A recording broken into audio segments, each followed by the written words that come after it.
starting late. So, Bhagavad Gita, cover painting from Bhagavad Gita, and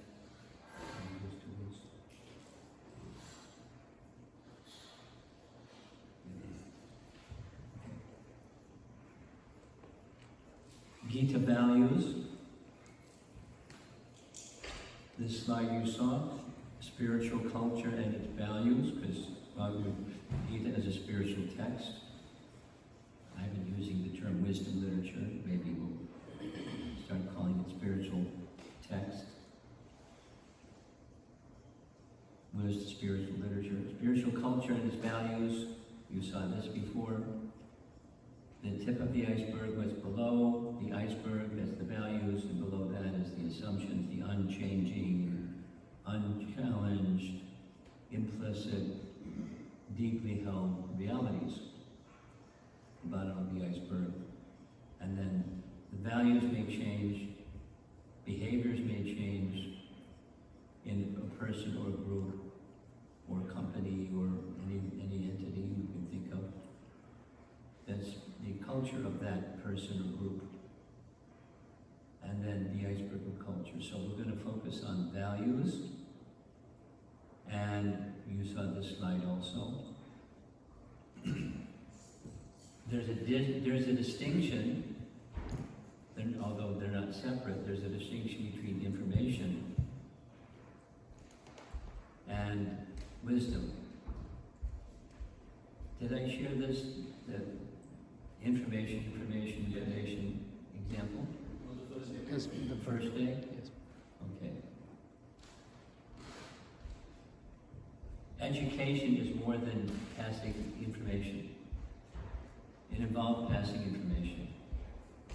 But more than passing information is how you apply it, and what the experience is when you apply it is some realization or knowledge and wisdom. So people that are wise have information, but they have more than information. They have wisdom and knowledge. This is the other slide that you've seen several times. The two children with the flowers, with the feathers, can you put those down? Thank you. Liminal space, I explained it yesterday, that I remember, between where we are and where we want to be. There's a big gap between where we are and where we want to be for all of us, if not at least most of us. And if we're a little bit realistic, we're not where we want to be. So that's on the right side of the screen is where we want to be. The left side of the screen is where we are, and there's this big gap in between. But the reason for putting this slide in is that it may seem intimidating, too far of a reach for us to get to where we want to be. So it's intimidating. And that's because of the gap. However, the teaching of Bhagavad Gita tells us that there's something that will help us get there. Beyond our own strength is strength beyond our own strength. That's Krishna's factor. And here's a slide you didn't see. I like this one. I like images. Mm-hmm. Because pictures speak 1,000 words, right? So there's this young girl, she's got a lantern, and she's going somewhere. And exactly where she's going depends on where that bird that's carrying the tightrope is taking her. But she has confidence in the bird, and so she's making her journey. So the journey into a little bit unknown, but on the other hand, something that's, at least in wisdom literature, something that's known. So already we've discussed two Gita values. The first one, Samadarshana, or equal vision, seeing the soul within, not just the coverings of the soul. The coverings of the soul meaning the body, and then the subtle body. Subtle body means mind, intelligence, emotions that are within the mind. So that somebody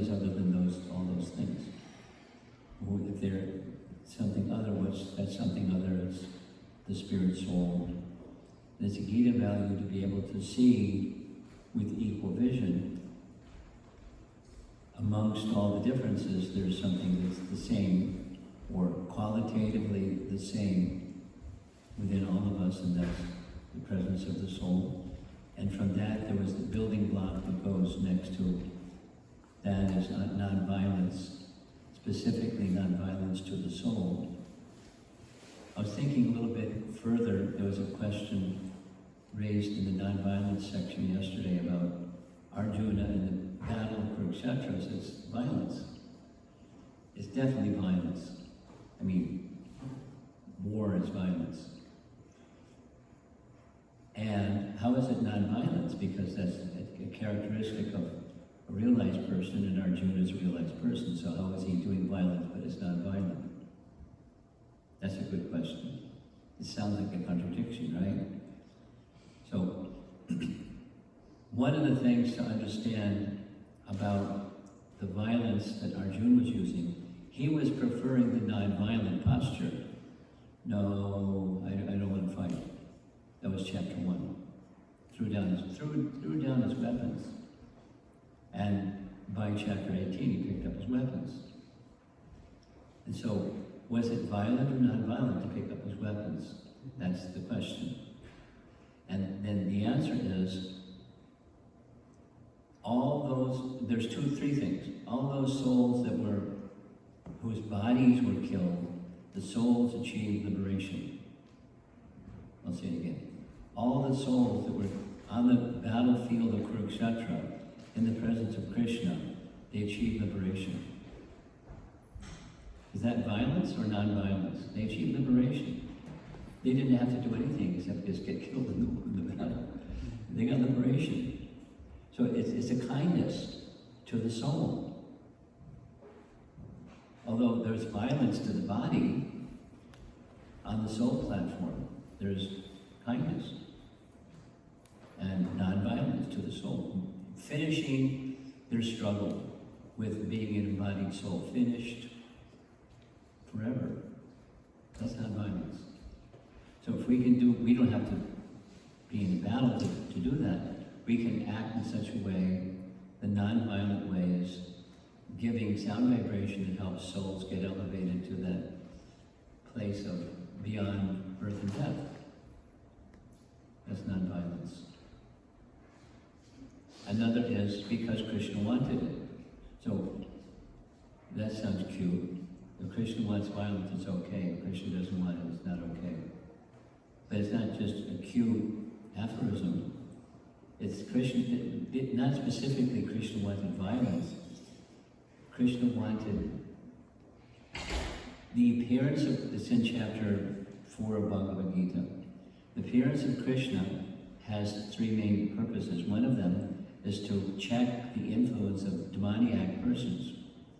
And those who were on that battlefield, they were attempted murderers in multiple ways, and bad people, or at least followers of those that did that, supporters of those that did that. So they were criminals or accomplices in crime. Then comes the question, is capital punishment to be done or not? That's a question some people ask. And there are different answers to that question. Just this morning, by the way, I was listening to a recording of Srila Prabhupada speaking about Socrates. And Prabhupada was describing Socrates was a self-realized soul. He didn't have tilak and, he wasn't a Hare Krishna guy. He was a self-realized soul. And he was brought to court for teaching, you're not the body. And he was found guilty. And in the courtroom, they asked, what kind of punishment would you like? And his answer was, this is a classic answer, first you have to catch me.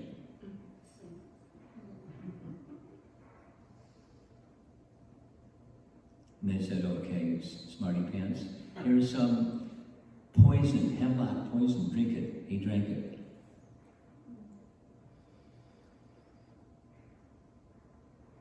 Back to the capital punishment. There are times and circumstances when those who are violators of law need to be checked. That's why there's places of detention, like prisons. And then extreme people, you can give them life imprisonment. Or in extreme cases, at least in some cultures, there may be a death penalty. And for the reason that all at once, the reaction of that sin that brought about that punishment is dismissed. The sin for that particular crime, not all crimes. Anyway, there's arguments on both sides of capital punishment or not. Then there was a question yesterday about, persons that want to put themselves out of existence. Is that okay? Is it permissible in a hospital to let somebody destroy their body? So rather than all those subtleties, there's the transcendental nonviolence that we discussed. Equal vision, nonviolence, and now we're Gita value number 3. The Sanskrit word is acharya. The Sanskrit word achar means behavior or conduct. Achar. Prachar is what your sounds you make, and achar is what you do. Prachar and achar, in case you want to learn some Sanskrit words. Acharya is teaching by example. So that's a value that's taught in Bhagavad Gita. Now, this is sharing session, and I don't know if we have time to do much of it, but we'll ask for some volunteers. Why role models have left a lasting impact on our lives, your life? Has there been some person or persons in your life that have made a lasting impact on your life? And if so, what's the person and how has that impacted you? Anybody want to volunteer something along that line? Yes.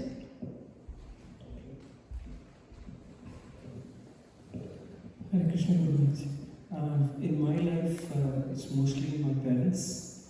They set an example like go out and help out people as much as you can, even if it's beyond your capacity.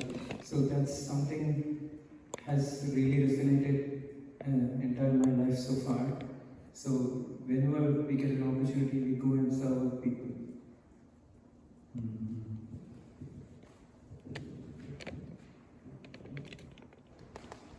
Over here in the front. So the topic is, has there been somebody in your life that made a lasting impact? My role model has actually been Buddha's wife, Sri. Through her empathic communication courses on Sunday mornings, I've learned to have a voice and speak up for myself in a way that elicits a good response from others, and it's empowered me to have a voice for the first time in my life after being afraid to speak up for so long. So I'm really grateful to her. Okay, thank you. I'll just share one thing. I'm looking out the window because I'm facing the opposite direction. You're looking. And out the window, you see a structure. That's the burial place of the person who was like the leader here for a couple of decades. African American born person that grew up in a ghetto in Cleveland. And he told this story. I was in the room. It wasn't just he told me. But when his mother was such a person. Because he was born and raised in a ghetto, they had very little. And he one time brought a friend home that had a shirt that had holes in it, because they was also poor. And his mother asked his friend, "Do you have another shirt?" And she said, "No, this is it. This is the one shirt with holes in it." So she told her son, "Go to your closet. There's 2 shirts on your hangers in the closet. Give him one of those shirts, because he's the same size as you." And that made a lasting impression. Although you may have very little, whatever you can do, even if it's very little, you do what you can do to help people. There's just on the body platform, but being charitable was a very core part of his character. So as he moved into spiritual consciousness beyond the body consciousness, he's a very charitable person. Giving and giving and giving and giving and giving and giving. Spiritual gifts, but taking care of bodies and minds along the way, because that's what charitable people do. So it's a principle, the principle of the teaching in Bhagavad Gita is, here's the Sanskrit, yad yad acharati shrestha, you two like Bhagavad Gita. Shrestha means the best of mankind. Those persons who are shrestha's, they're the acharyas. They set the example that others follow. So it's a principle of life. There are always example-setting personalities. There are different schools of personalities, different types of leaders. There's gangster leaders, and there's, mode of goodness people leaders, and there's athletic leaders, and there are people that follow those people. So it's a principle of life, that there are persons who make an impression, and that's the Acharya principle. Here's a modern individual saying the same thing. Your walk talks, and your talk talks, but your walk talks louder than your talk talks. You walk your talk. So that's the pracharna acharya. There's words that you speak, and then there's what you do. So it's better that if you believe in something, live it. Because your living it speaks louder than your words. That's the idea. It's true. It's true. A hypocrite is somebody that says one thing and does another thing. And people are a little uncomfortable being around somebody that's known to be a hypocrite. But the person that they may not speak so much, but they live what their convictions are, that's the value that drives behaviors. The value is inside, and you live according to that value that you have. That's more powerful than just blah blah. They're both powerful, but more powerful is the behavior part, or the acharya part. Here's the verse that I was referring to. I gave the Sanskrit, here's the English translation. Whatever action a great man performs, common men follow. Whatever standards he sets by exemplary acts, all the world pursues. And you notice the little drawing at the bottom. There's somebody helping another somebody up a hill. So that's the great person. And that example of extending the helping hand to others from a great person, a leader type person, then it sets an example, and others have a tendency to follow. The flip is also true. We just exploit people and people follow it. Okay, here's a little exercise. There's actually some music. Let's see. Think of a person who positively influenced your personal life. Mentioned that already. What quality of theirs attracted you the most? It says write it down. How did that influence you the most? Write it down. And then comes the discussion. So a little breakout thing. 2 people, 3 people, 4 people, whatever you would like. Discuss, because of time, short. You get the request? Yes. Where the role model identified above exemplified that quality.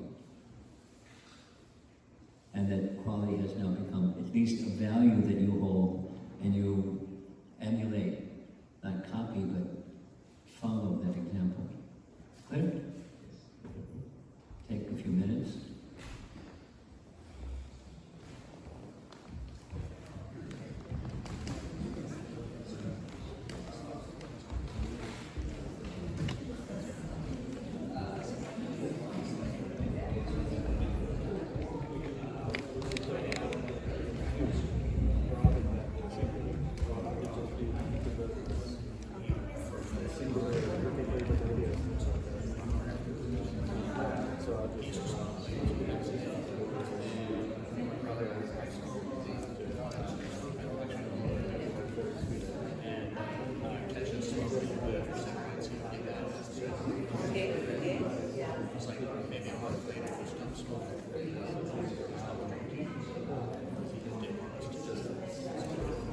So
there was a lot of everything's going, especially in the Indian government.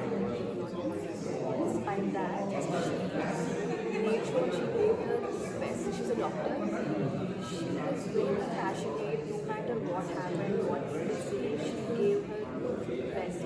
Like, she did all her duties in the 100% of what she can. So that was a good impact on me. Now whatever I do, chant, readings, I kind of try to give my 100% when I do it. She's my first influence in my life. She's a geneticist, so I worked under her from a master's thesis, undergraduate thesis, so that's how we met. Yeah, she's still my advisor for life.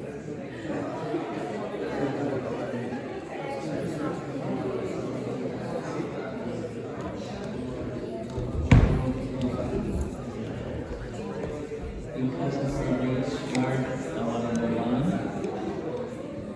So we're going to have one more little interactive session towards the very end, and we can continue when we get there. The little diagram here is meant to show the definition of acharya, in case you didn't pick up on it. One who teaches by example. Then in spiritual life, how does a teacher exemplify the spiritual life? And there's some principles. We already touched on some of them. Equal vision. So not just a philosophy, but they actually live their life as a humble sage, seeing the spirit soul. Seeing the spirit soul doesn't mean you have a magnifying glass and you can see the spirit soul through your eyes. It means rather seeing through the eyes of knowledge. That's a different lens. The Sanskrit, those of you that like Sanskrit, jnana, knowledge, chakshusha, that's eyes, seeing through the eyes of knowledge. So that's an example or a principle of the acharya principle. Then here's another. Simple living, high thinking. An example of an acharya is the external life may be very simple. The internal life is different. The internal life is very elevated. Here's a nice example from the Bhagavatam. This is a painting showing the scene in a life, that fellow that's on his knees on the ground. Previously he was a hunter by his occupation. He had a family, and he maintained his family by going into the forest and hunting. But he learned from his hunting teacher not just to kill the animals, but half kill the animals. So Narada Muni, that's the fellow with the veena, musical instrument, saw these half-killed animals in the forest and thought, what's going on? Then he saw the hunter. He asked the hunter, why are you doing this? He said, because that's what my father taught me. I derive pleasure by seeing the animals writhe in pain, half-killed. I said, really? Do you know there's a consequence for that? Do you know that that suffering that they experience is going to be suffering that you'll experience? Karma. What goes around comes around, it's going to come back to you. So I suggest, if you're going to do this to maintain your family, you go ask your wife and kids, are they willing to accept a portion of your karma of suffering for half killing the animals? So he went back and they said, no way. No way. So he went back to Narada, they said, no way. So what am I to do now? So Narada said, here's what you're to do. If you're willing, take your bow, break it in half, throw it in the river, and you just go back to your cottage and I'll see that you're maintained. How's that? He looked at his bow. He looked at Narada. He looked at his bow. He looked at Narada. He had confidence in Narada, so he broke his bow and threw it in the river. And he became a saintly guy instead of a hunter. And his fame became so well known, the people in the village went into the forest and gave him charity to maintain the sadhu, previously a hunter. He had so much donation given to him, he had to give it away. It was more than what he needed. So later, the painting is showing Narada comes to visit the hunter. His name is Nagari. And the killer, Mrigas, the killer of animals, that's what his name is. And he came with a friend, and when his student, or Nagari, saw him, he came running, but as he was running, there was an ant on the walk, on the path. So he got down on his knees and took his upper cloth and started moving the ants out of the way because he didn't want to step on ants. And his assistant, or the Angira Muni, said, just see, this fellow who used to half kill animals, now he doesn't want to step on an ant. Just see how his character has changed from being a hunter to simple living, high thinking. This is a painting showing 9 persons who exemplify the 9 processes of devotional service. They became perfected souls by each one, by emphasis on each one of these 5. I'm not going to go through it because of time and circumstance.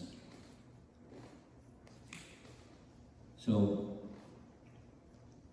the Acharya principle, simple living, high thinking. Service.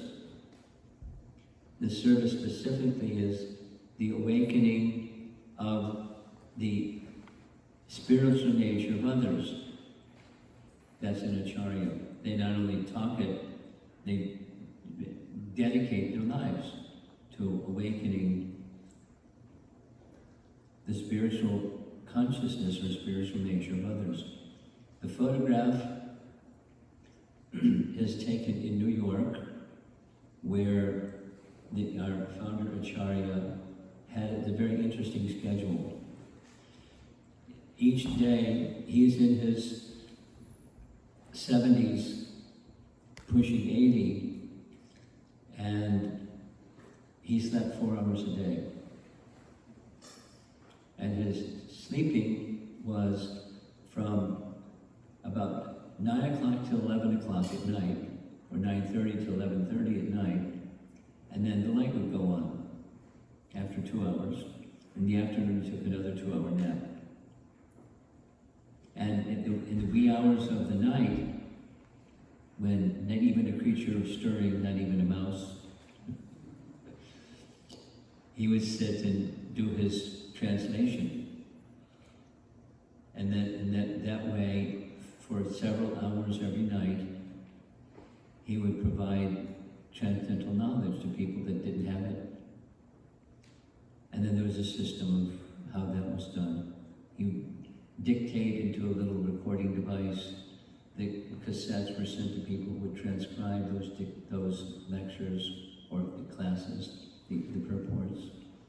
And then editors would edit it, and etc., etc. So the books came in that fashion. This is his effort to provide wisdom for the world that was lacking wisdom. Complete dedication. Awakening others. Then, who's eligible? Anybody's eligible. Doesn't matter who the audience is. This is a photograph of Srila Prabhupada in Tompkins Square Park. You can see the people that are assembled there, all kinds of, this was the hippie era. It was like fashionable to be hippie. And so there were lots of people with long hair and taking drugs and doing everything that hippies do. And that was his audience because they were interested. They wanted some alternative. And this was an alternative to the drug culture and everything else that goes along with being a hippie. And it's not only hippies, you see some other people, but it didn't matter the audience because the message is going to the spirit soul, and all living entities are spirit souls. So that was his dedication. Pandita Samadarshana, giving the Acharya, giving practical realization to everyone. So now, look at ourselves, look internally. We're not such persons like these examples given. So what are we to do? How are we supposed to live this Acharya principle? It's a value. How are we supposed to follow it, exemplify it?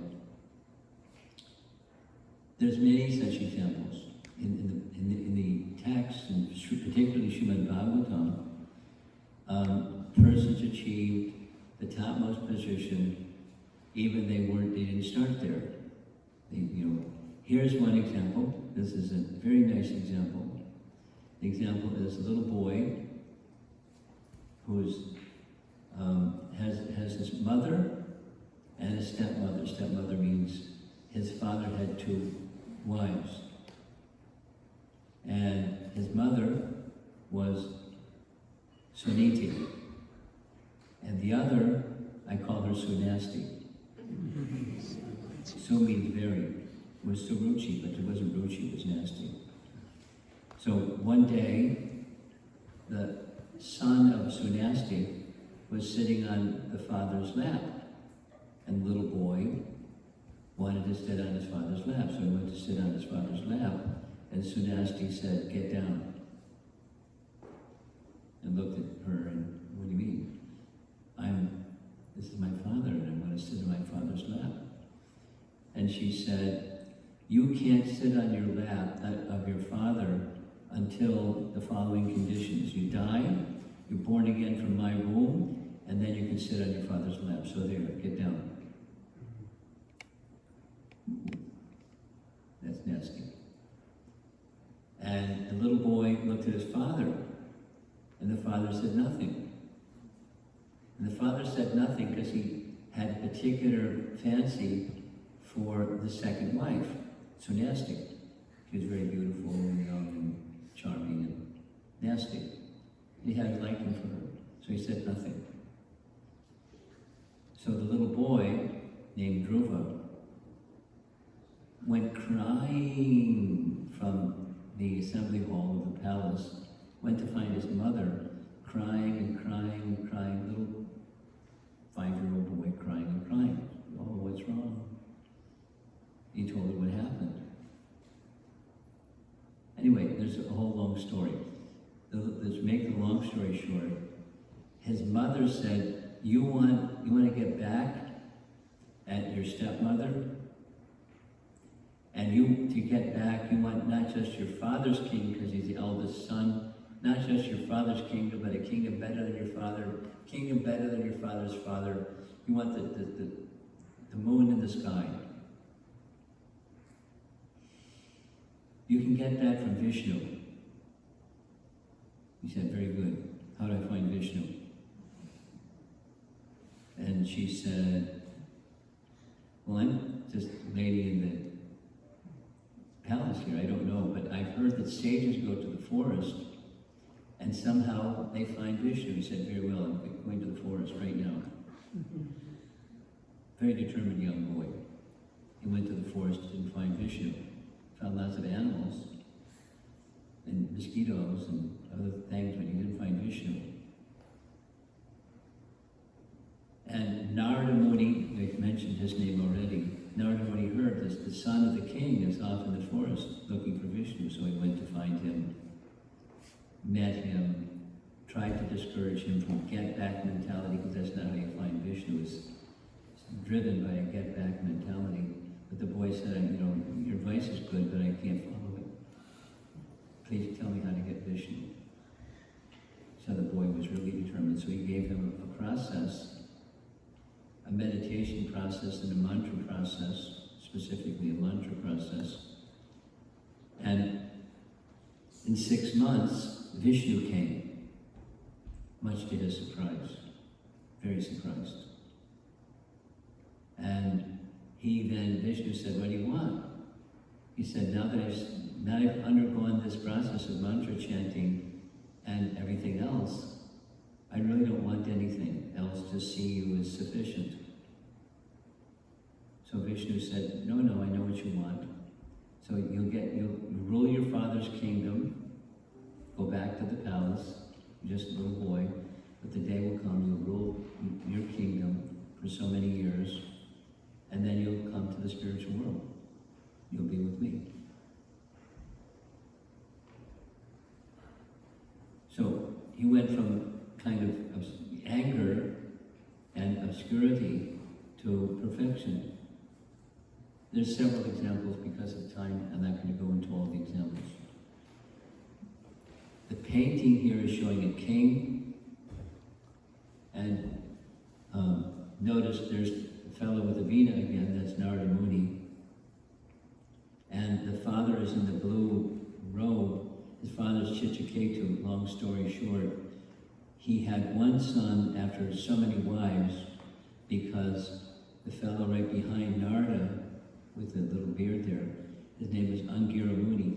He gave the king a transcendental secret means by which he could have a son, although there weren't sons. Long story short, a son was born, but the other wives of the king, who were also not bearing children, they became envious. The king's attention was going completely to this little child.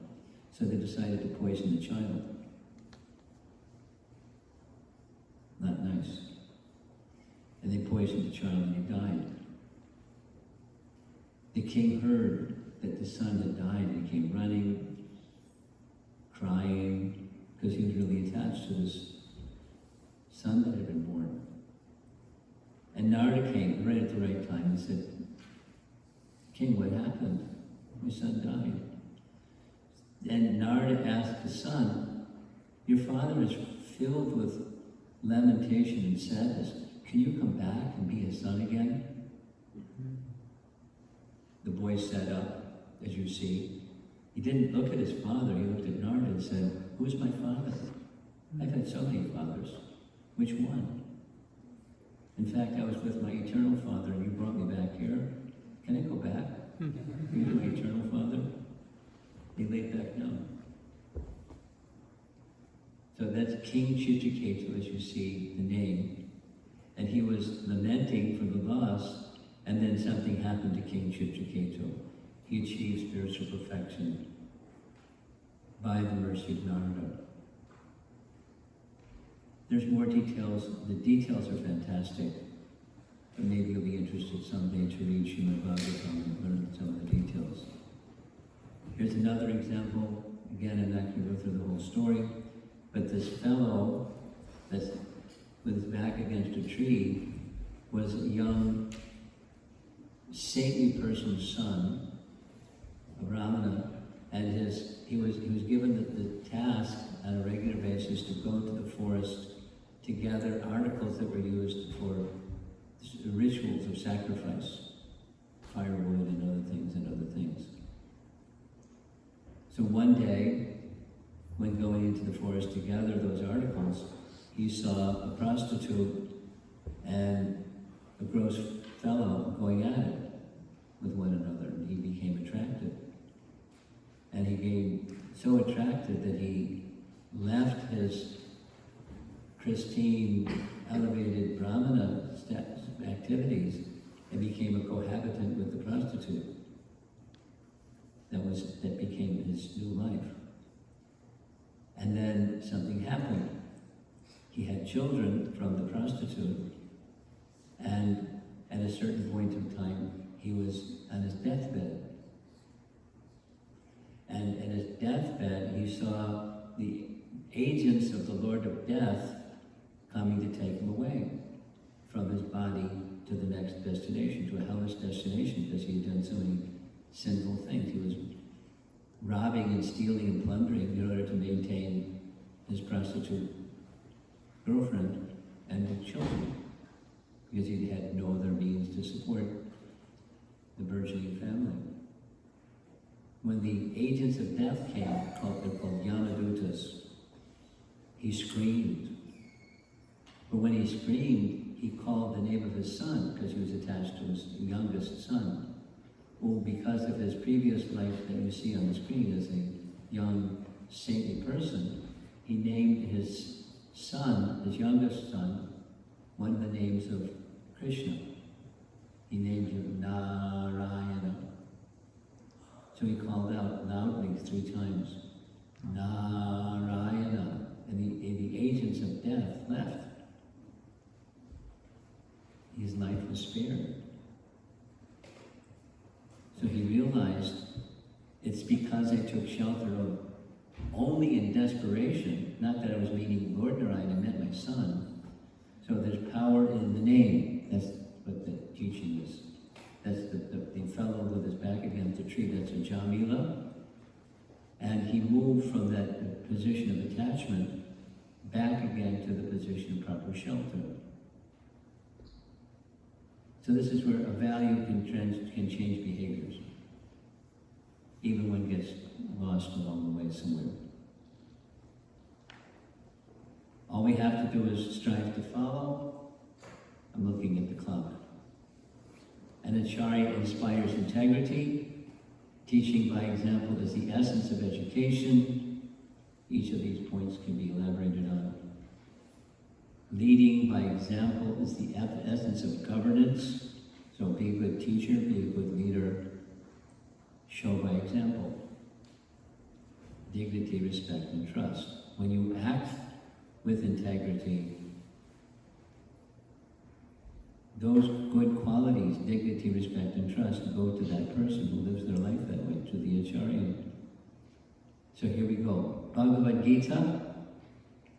One of those persons, that's the acharya person, is Arjuna. He inquires from Krishna how to inquire, how to hear from the one who we're inquiring from, how to be open-hearted and receive what you hear, how to dutifully carry it out, how to face circumstances that are always changing in life, how to face inevitable death, and how to move from false ego to the real self. And this is the essence of what the Acharya principle is, but because the hands of the clock just keep moving, they don't stop. And we're going to have to end at 1:45 because there's other stuff that's supposed to happen. So I'm just fast forwarding my apology. Now there's one, I like this one, so I'm going to spend a little bit of time. The application exercises, there's a little video, really short. It's on the Acharya principle, and the application exercise is to ask you, what have you learned from this little video, or from what we've spoken about so far today, and then you go into your little discussion groups. And it's nice, I hope you like it. I like it. นี่คือเรื่องราวระหว่างฉันกับลูกและสับปะรด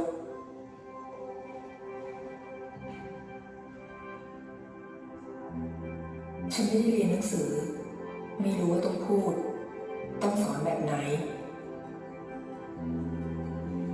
ฉันรู้แค่ว่าต้องทำให้ดูให้เขาเห็นเป็นตัวอย่าง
พอเห็นเขาได้สังเกตได้ลองทำเอง วันนี้ฉันสบายใจแล้วที่เห็นเขาทำได้แบบนี้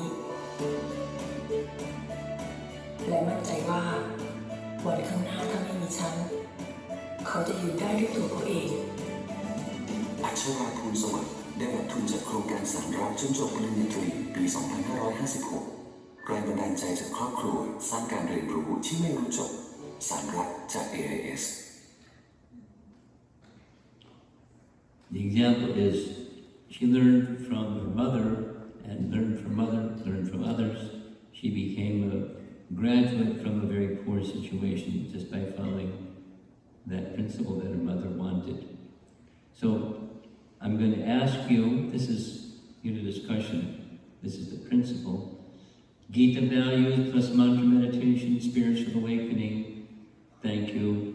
So I'm going to ask you to share what you understood from the video and from our discussions so far on this topic. This is the last slide. Let's get this part. We have 9 minutes till the bell rings.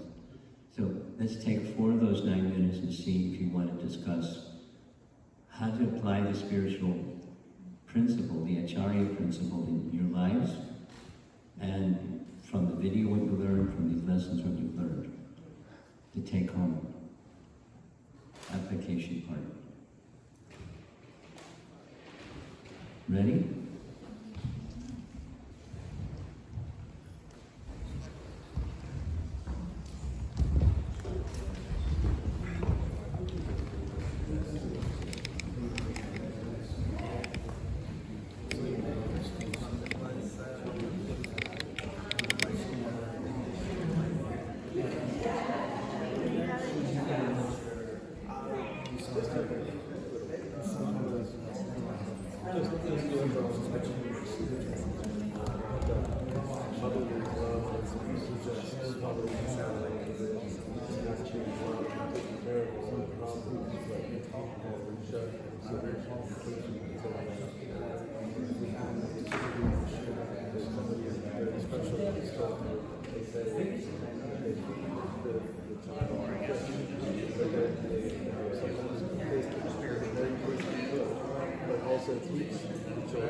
First of all, we chanting and Bhagavatam every day, early in the morning, not like today. And I think that definitely influenced my friends as well, because they actually want to do it, but they don't have that mental strength. Even I don't have, but I think after these 2 days, I think I can do it. From now, I will be doing it, getting up, chanting, and then Bhagavatam, and then that's why I want to give an example, like first of all, me doing that kind of stuff and being an example of that as a family.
How is he remembering?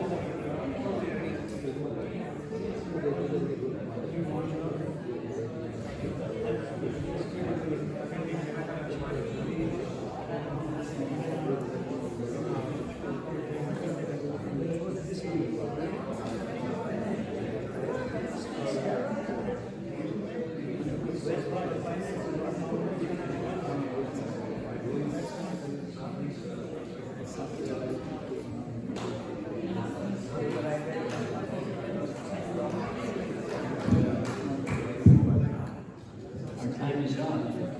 Look at the clock.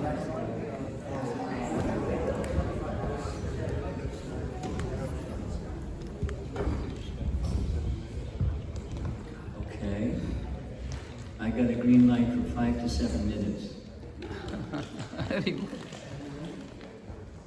So any discussion? Comments?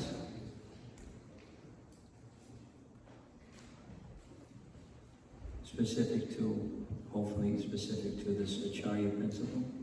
Way in the back.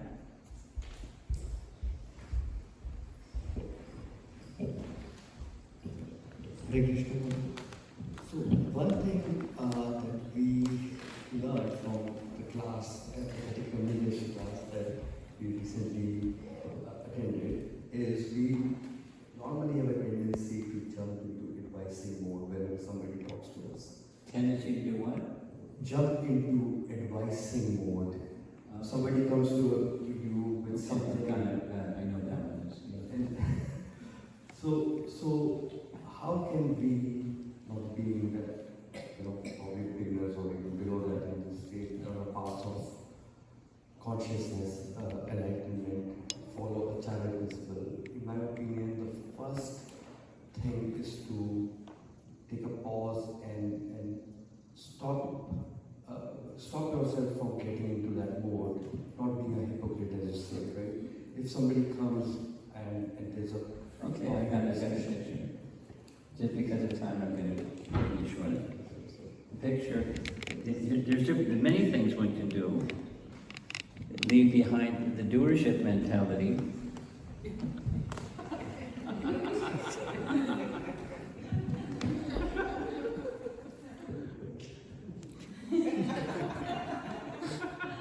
And be a supportive mentality. Help the people, the person who's coming to you, discover their own strength. Really? What ideas have you considered? What seems to you to be, the answer to your question, the solution? I don't know, that's what I'm asking. So you just, ask questions instead of getting answers. Because, it's not a lack of empathy. It's connecting with the person and, ultimately the super soul within the person, because that's where intelligence comes from. Ask many questions, and help the person find their answer. Now, sometimes people want, what's your answer? And you can be reserved about supplying that. I often say that. Depends on circumstance. But being the mood of service and being the mood of a friend is not just like a parent. The parent doesn't just fix problems. They help their dependent find a way to sort through the problem. What are the things that you've considered? Which of those things that you've considered resonates with you? Is there some reason you haven't done that which resonates with you? Would you like some assistance to do that which resonates with you? In what way could I be of assistance to you to help you do that which resonates with you? Besides fix your problem. It's a different approach. It's an empowerment approach rather than a directing approach. A servant approach rather than fixing the problems of others approach. It's a mood of service. A different kind of service. Sometimes people feel it's like this empathic communication. Help people find the way to address their own needs, but be a resource to help them do that. That's a good educator, a good leader, a good teacher, a good friend. Okay, and someone else? Yes. So one of the things that really came through to me this weekend, especially around all these wonderful people, is that I think I've been a little too prideful, and I can handle being around, difficult people and being around bad role models and not picking things up that I don't want to pick up. And I think when I go back into my life, I want to reevaluate my associations and look at how can I bring in better role models to my life, because it really does make a huge, huge difference. Okay, it's a comment. An appreciation and an application. Great. Well, all power to you. Next comes when you get back to do what you just said. And how do I do that? Well, then, don't try to hold it, and you'll, on the way back to going to wherever you came from, meditate on the message, and then what are you make a little brainstorm list of, here's some ways that I can do it, and then you eliminate some of the ones. Brainstorming is you don't evaluate, you just brainstorm. And then you start eliminating things that don't make as much sense to you, but you just brainstorm. Then you have some that remain, and then you select from the menu of those that remain. And but you stay with the principle that you just spoke. And then that's the value, and then the application of the value is behavior and speech. And that your behavior and speech be driven by the value.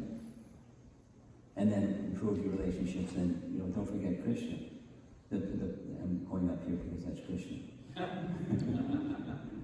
My life is I want my life to move in the direction of making that connection with Krishna stronger, so I don't get lost in the forest of being the doer, or being the fixer, or being the something. Got it? That's part of the answer to your question. Krishna-centeredness. Okay?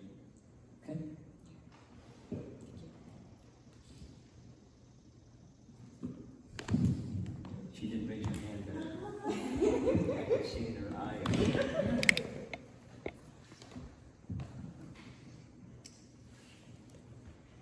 I suppose what I want to say is I'm really, really thankful for what you just shared specifically about kids and how it's a different way of parenting to want to support them as a servant and as not even as a guide, but as like somebody who, exactly, somebody who wants to help them do what they came to do and help them do what resonates with them. That's been a missing piece for me, and so I'm very thankful for it. Thank you. I did a good deed today. Boy Scouts do good deeds. Okay, we got this portable microphone. We have a hand up over here.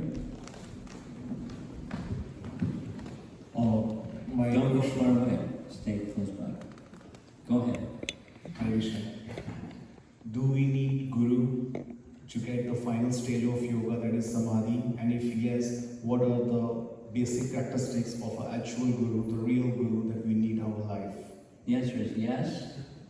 I mean, it ultimately, yes. Intermittently, you're a teacher, but a teacher can be a guru, but a guru can be a teacher. But someone that, this is the Acharya principle, someone that sets a good example. We need good examples.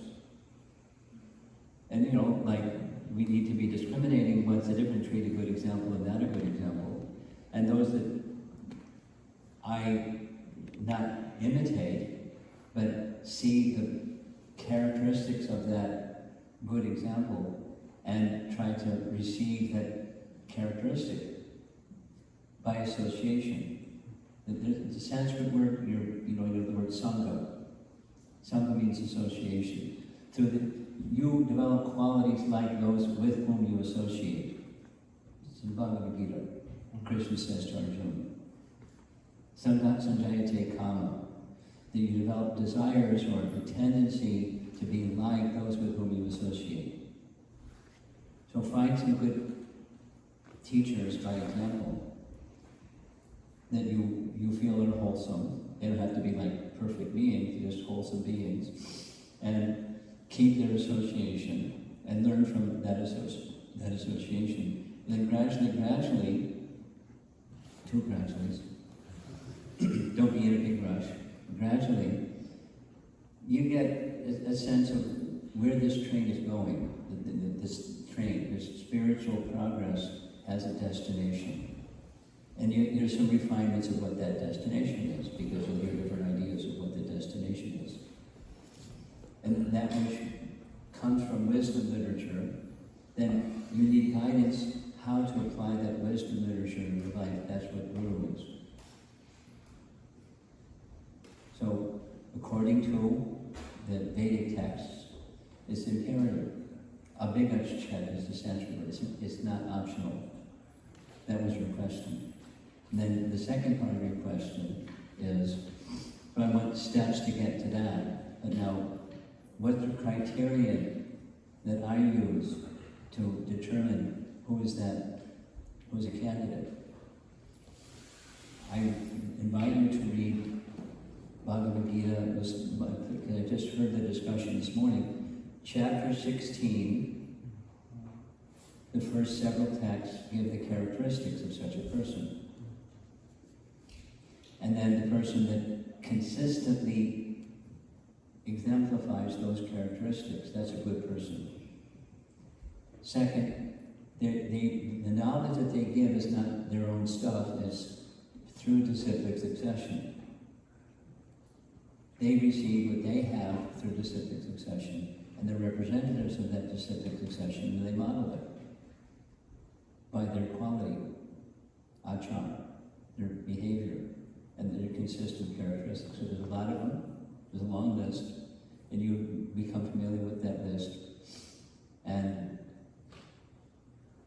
that gives you a good idea of at least one option amongst different options.